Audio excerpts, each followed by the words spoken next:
Malacanang na ano, gusto mo rin talaga, pati si Lisa, pati kayo ni Romualdez. Kayong tatlo, pamilya, what is the purpose of this People's Initiative to amend the Constitution? Alam mo, ang totoo lang, gusto lang rin ninyo mapahaba yung panahon ninyo sa Malacanang.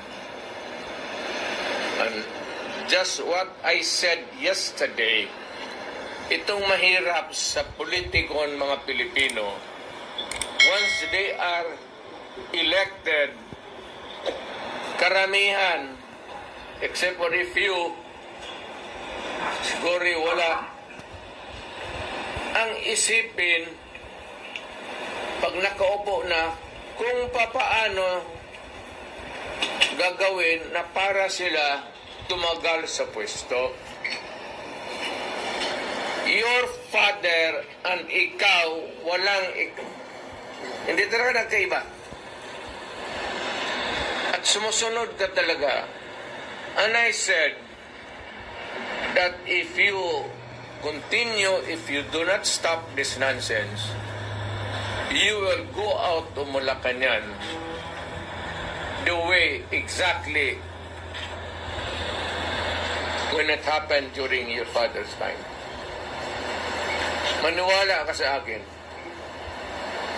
Huwag ka mag-asa niyang sa military na sa iyo yan. Hindi sa iyo yan. Pagdating sa panahon magkagulo, they have to intervene because there will be bloodshed. And of course, you have to keep order in this country. Pero ikaw ang nag-umpisa sa nagulo, hindi kami. Ang inyo lang naman is to side by side, presidential, Republican, presidential type of government, i-reverse niyo. Tapos, existing yung mga officers. So, ang speaker, si Romualdez, he becomes the prime minister. Ikaw gawain ka ng ceremonial president. Tapos, after a few years, kung hinog na yung anak mo, gusto mo nang ipasok ka naman. Yan ang nakaproblema, ma'am. Huwag ninyong gawain yan. Ferdinand Marcos, huwag mong gawain yan kay pumalpak kayo dahil dyan. Milagro na lang na binigyan kayo ng pagkakataon ng Panginoong Diyos na maupo lang naman sana ng madaling panahon and to redeem your name. You are not doing anything to redeem your name.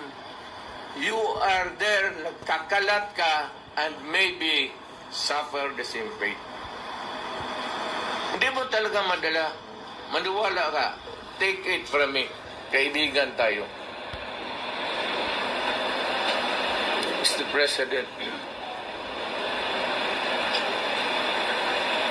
ang amin lang naman sana, sinabi ko naman sa inyo, si Lisa, ikaw, pati si Romualdez. Ang politika ng Pilipinas, kayo lang ba?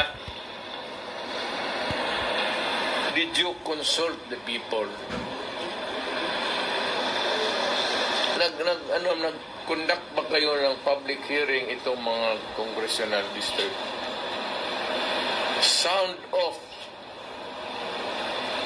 kung anong gusto ng tao. Wala eh. Basta pagdating noong decided na mayroon ng ampera sa Congress, walang limit yan. Kung magpa-imprinta bukas ng si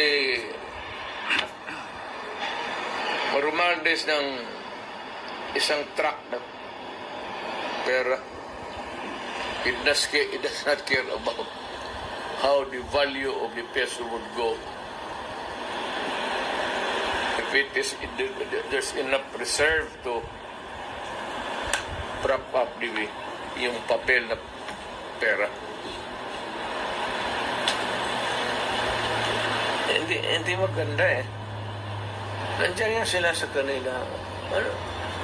Kayong tatlo, you decide to shift to a parliamentary. Kasi ito namang, itong Congress, binibili naman nila, pumapayag naman ang mga sila ko kasi except sila bulong, yung taga Davao, sila ungab, hindi talaga pumayag yun.